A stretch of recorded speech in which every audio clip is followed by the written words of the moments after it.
Hey guys, what's up? It's your boy Miguel back again with another video, and finally the iPhone 15 is out alongside with a few other things, and I'm gonna go in order of the event, starting with the Apple Watch Series 9. Now disappointingly, there wasn't really a big design change. There's actually no design changes in the Series 9 whatsoever, apart from a few more bands. And the biggest change that we see this time is on the inside, which is the new S9 chip being introduced, and this is the most powerful chip ever put on a smartwatch. This is actually the same chip that's also being used on the Apple Watch Ultra 2, which I'm going to talk about in a little bit. And I think the biggest change, however, apart from the chip this time, is a new achievement that Apple has unlocked. And Apple really emphasized a lot about carbon neutrality, and Mother Nature was one of the biggest things that they discussed. And the Apple Watch Series 9 is Apple's first product which is 100% carbon neutral, which is a big milestone for them. And they plan to be carbon neutral. Every Apple device is going to be 100% carbon neutral by 2030. And staying on this topic, I should mention that Apple is also now reintroducing a few new bands. They're using a new micro mesh technology, which is going to be replacing the leather bands, and again in an attempt to be carbon neutral. So leather is completely going out. I'm not just talking about the bands, but even the cases.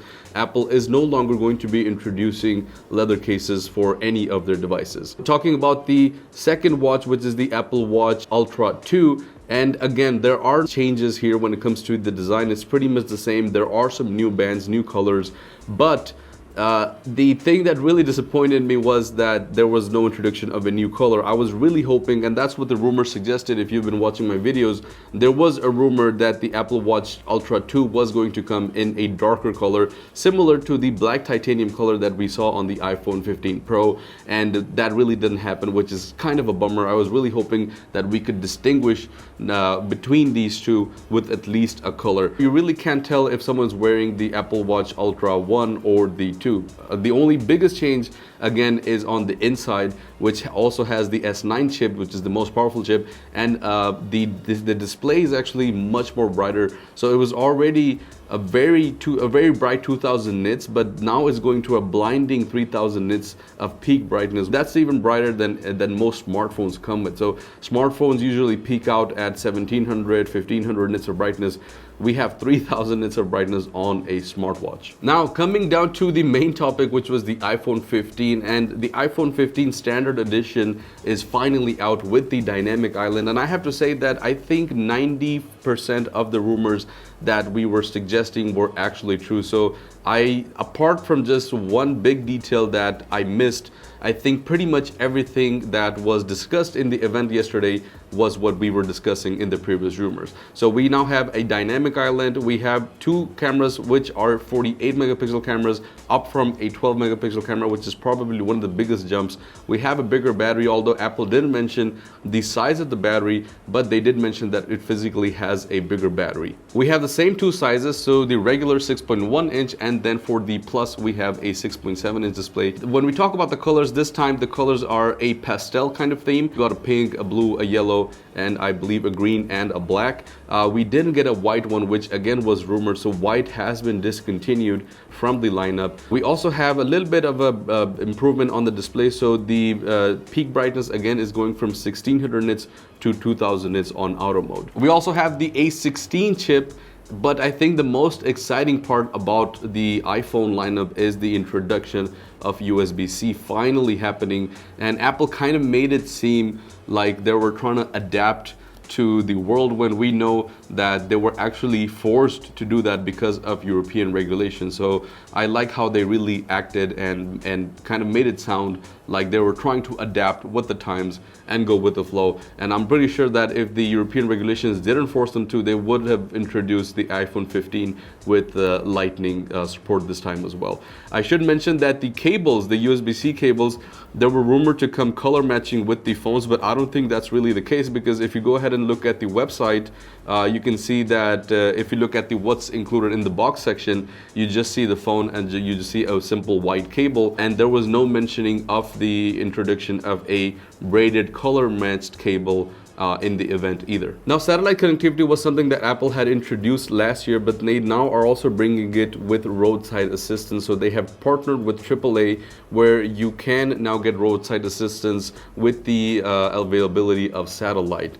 And that's going to be available for 2 years free, and then you're going to have to pay for that. And I should also mention that while we're at the topic of USB-C, Apple very subtly introduced the it's not a next generation, but it's just the AirPods Pro with a USB-C. So now, because of the USB-C on the iPhone, naturally they had to do that so that all of the Apple ecosystem is now just charged with one cable. So you can charge the same devices with the USB-C cable, your iPhone, your AirPods, your iPad, which already comes with USB-C, and also your Macs, which also come with USB-C. Last but not least, we are going to talk about the iPhone 15 Pro, which was maybe the most exciting device of the event. And finally, we do have titanium bodies, as it's been rumored for the longest time.